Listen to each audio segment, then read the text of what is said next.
পলাশীর প্রান্তর থেকে 260 বছর পরে হলো নতুন করে এই দেশের মানুষ আবার জাগবে, আবার প্রতিবাদ করবে।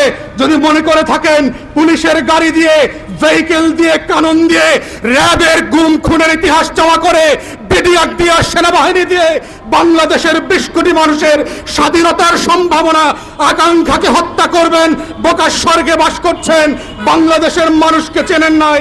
তারা নতুন করে যখন জাগবে, আওয়ামী লীগের কাফন কেনার টাকা পাওয়া যাবে না, কবর দেওয়ার মাটি পাওয়া যাবে না। সেই দিন আসতেছে, সেই দিনের প্রস্তুতি নেন। ফেরাউনদের লাশ কোন নদী থেকে ডুবুরিকে দিয়ে উঠানো হয় নাই। এই ফেরাউনদের লাশও বাংলাদেশের মানুষ ডুবুরি দিয়ে উঠাবে না, কোন হুজুর জানাজা পড়বে না, কোন কবর এই লাশ নেবে না। সেই দিনের অপেক্ষায় বাংলাদেশের 20 কোটি মানুষ।